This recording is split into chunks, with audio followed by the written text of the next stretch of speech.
Urgent update for any cryptocurrency holder out there. So there's something big about to happen for Bitcoin, and this is gonna have a big effect in the short term for Bitcoin. But also, I need to talk about something that a lot of people are missing right now, because people are looking at Ethereum, they're looking at Solana, they're looking at altcoins, and they believe that we are going to continue towards the downside. But I want to show you what everyone are missing in regards to the altcoin market right now. So guys, make sure to stick around from the beginning until the end of this video. I'll talk you through everything. Welcome back everybody, my name is Chris, bringing you cryptocurrency videos every day, teaching you how to make money in this market.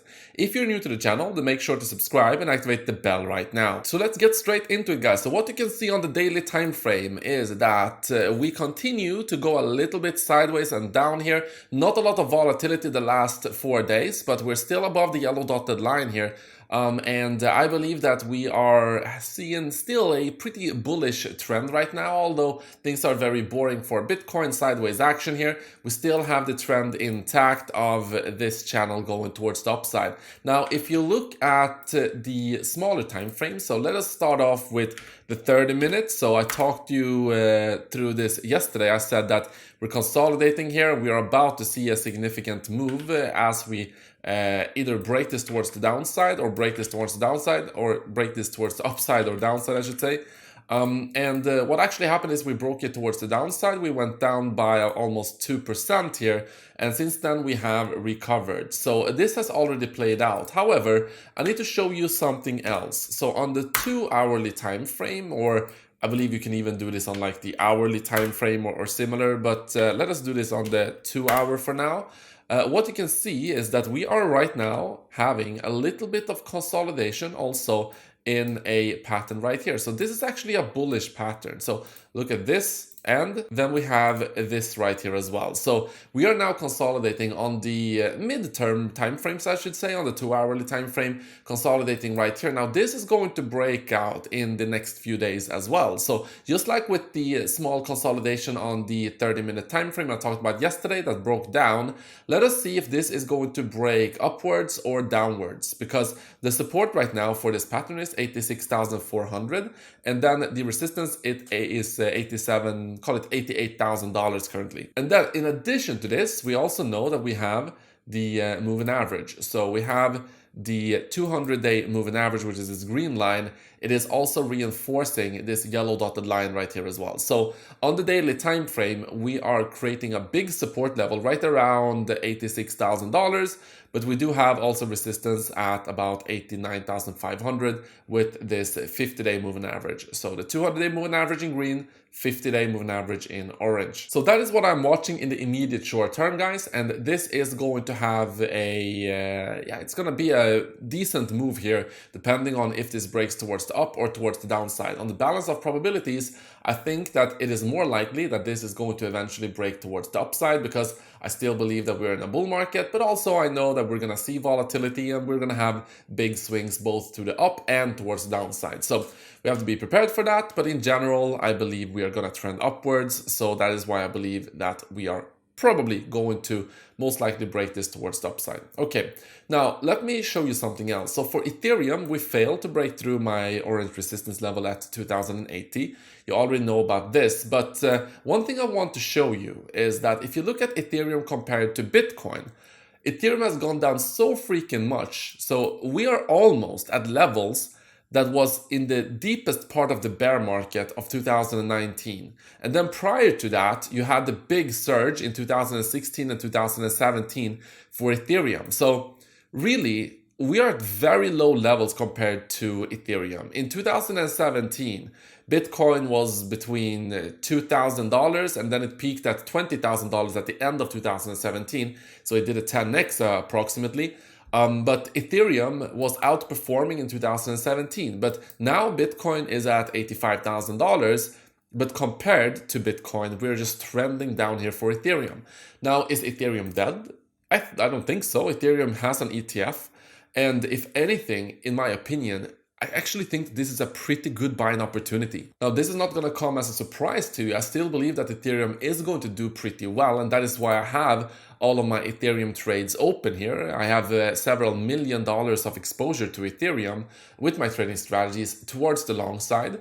So I still believe that Ethereum is going to do pretty well, but we are approaching very low levels here. So I think that Ethereum is actually undervalued. I actually think that many of the major altcoins are undervalued. Also for Solana, we failed to break through my $150 resistance level right here, but I still believe Solana is pretty undervalued.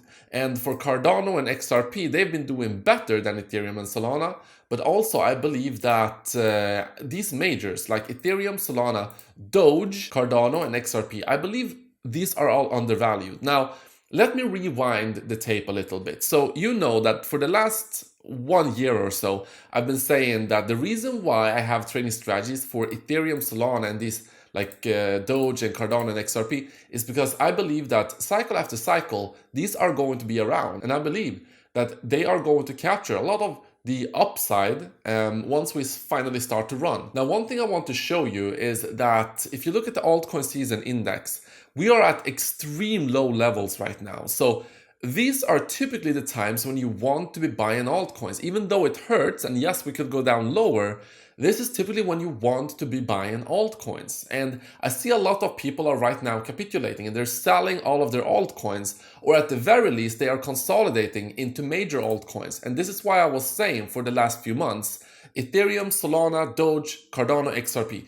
These are the coins that I believe are going to still be relevant in the next phase of this bull market. For the rest of the altcoins, I am not as certain, and many of them are going to fade away and die. This is something that you already know about. And now I can see that more and more people are also starting to think the same. So if you look at Virtual Bacon, for instance, he said that he sold half of his crypto portfolio, and he's essentially consolidating all of his crypto holdings into Bitcoin, Ethereum, and Solana, and stable coins.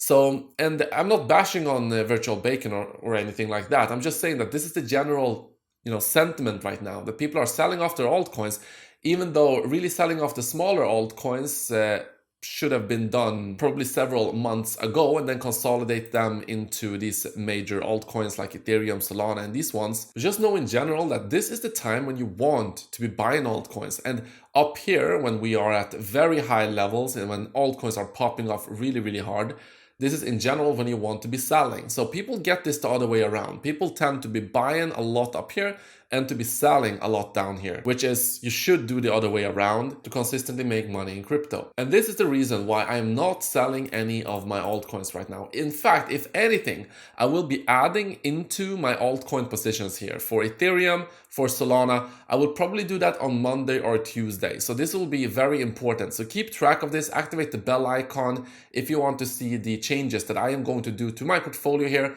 on Monday or on Tuesday. So activate the bell icon, you will get notified as soon as I release that video. But this is just an early heads up for you that I am going to be adding to my position if we remain at these levels, or if we go even lower here, I will be adding to my positions. So that is the heads up I want to give you. Now, looking at traditional markets, we are right now resting on my support level as well. So there has been some volatility for traditional markets, guys. I will talk you through that here in a bit as well. But first, a little bit of an update on my trading strategies while we're talking about it. So Bitcoin, this strategy is still not trading because we need to reach $88,000. So yeah, a little bit, if we can go up by another $1,000, then this is going to start trading again. Ethereum strategy is at a little bit of a loss. Solana strategy, and then I have the Doge strategies trading. My XRP and Cardano strategies are making very nice profits here. So that's absolutely amazing to see. My second Ethereum strategy making some decent, well, in total it is also down, but decent profits on the algorithm. And we can see my second Bitcoin bot, $15,000. My second Solana bot, $7,500. Then we have my short hedges. And they are also at big and nice profits right here. Big update on the 100x challenge also coming on Monday or on Tuesday. So if you want to use my trading strategies yourself, go down to the description of this video. First, sign up to Pionex using this link right here. Claim the bonuses using this link, and then you can copy my long strategies using these links. You can copy my short strategies using these links. So let's continue. There was some volatility yesterday because Trump talked about more tariffs, and he actually announced that on cars, there's going to be a 25% tariff on all cars imported into the United States. So that is pretty huge. And that caused a lot of volatility. You can also see that the EU expects Donald Trump to add about 20% tariff on goods coming from the EU. But on the more bullish side, you can see that GameStop has now also made an offer to raise $1.3 billion in convertible notes to buy Bitcoin. Now, this is the same thing that MicroStrategy also does. So now we're going to see MicroStrategy raise money. We're going to see GameStop raise money, so $1.3 billion. And Michael Saylor is going to try to get more and more companies to start raising billions and billions and billions of dollars to buy Bitcoin. So this is huge. I will be very interested to see a few different things. First, I will be able to, or I will be curious to see if they are able to raise the full amount of $1.3 billion. That's the first. Second thing, if they raise $1.3 billion, it will be interesting to see if Michael Saylor, if the demand is still going to be the same for Michael Saylor's convertible notes offering. So if we can have both of these ones and even maybe more companies raising money and then actually filling the quote, that will be extremely bullish. But what if the demand for these convertible notes is going to be reduced because of more and more companies issuing these? Well, that is something we don't know, but we will see. But it's going to be very, very interesting to see, to say the least. Guys, this is what I got for you in today's video. Hope that you enjoyed it, and I will see you guys in the next one.